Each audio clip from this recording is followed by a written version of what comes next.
I'm going to first go ahead and address my hip rotation by clearing my entire hip region of any soft tissue restrictions using a foam roll.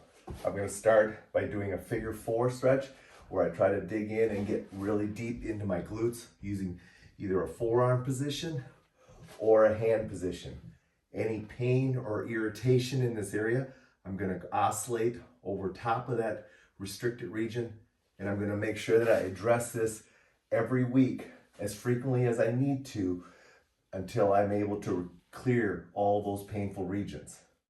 Once I have my glute cleared, I'm also going to make sure that I clear my medial thigh by just rolling through that region. I'm going to do a quarter turn and roll through my lateral thigh as well as the side of my thigh to make sure that there's no restrictions or painful regions in that. Once again, as I find them, I'm going to oscillate over top of that region, those small areas, to make sure I clear that out. Final area that I'm going to clear is my adductors.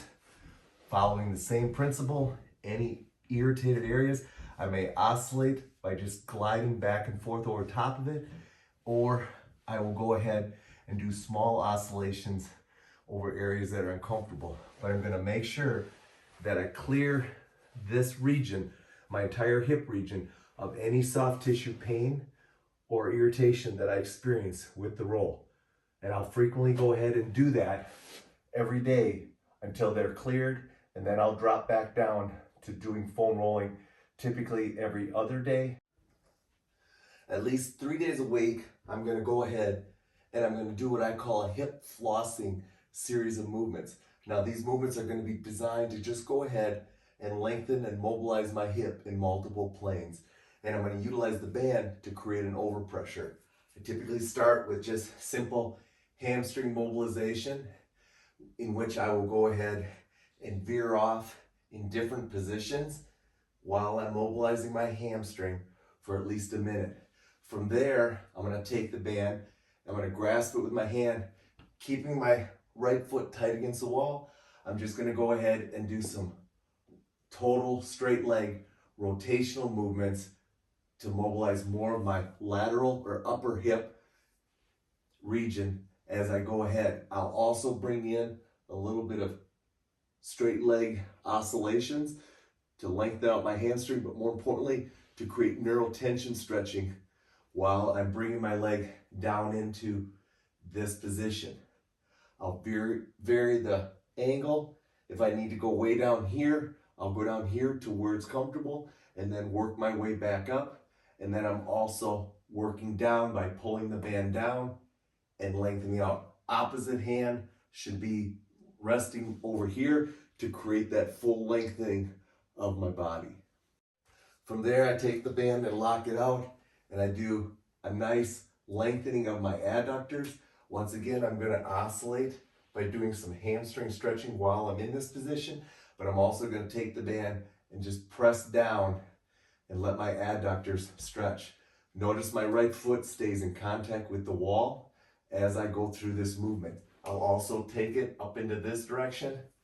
Meanwhile, to lengthen out that hamstring. Meanwhile, notice my opposite hand is always locked out. I have a band that is comfortable enough for me to go ahead and go through all those movements, which is important to do. Once I've hit my medial section, I'm now going to do a similar thing by locking out here and working on some hip rotational movements, while I also bring in some hamstring lengthening across my body.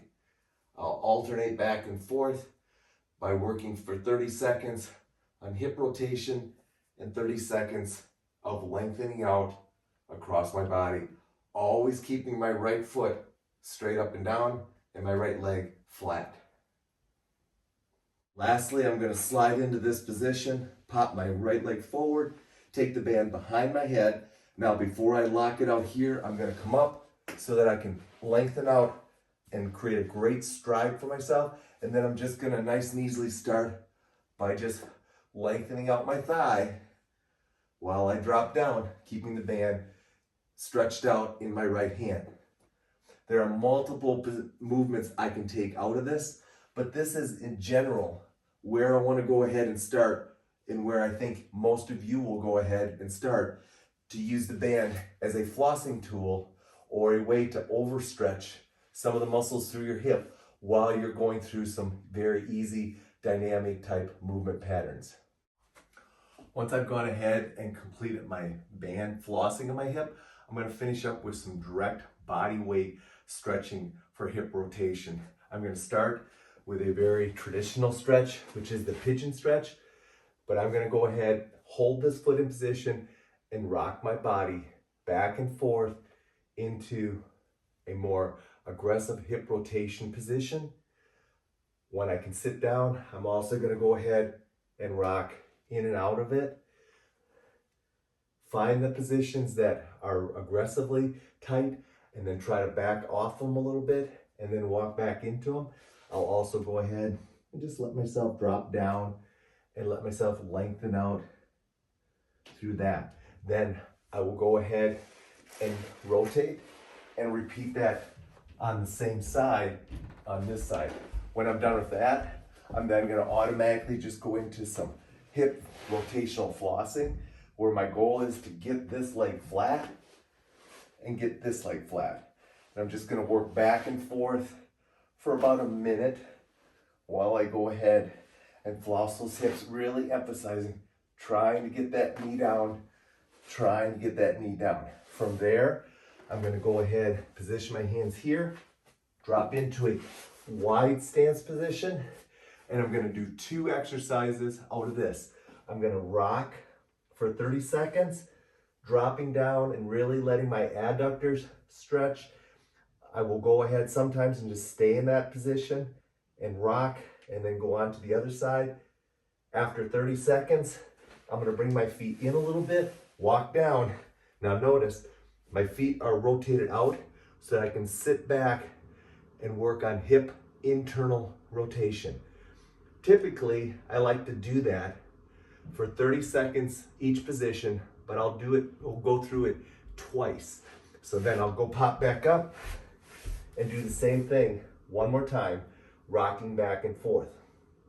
From there, I'm going to go ahead, shake my legs out, drop down, and just do a little bit of simple fire hydrant to make sure that I've got good mobility through the hips on both sides.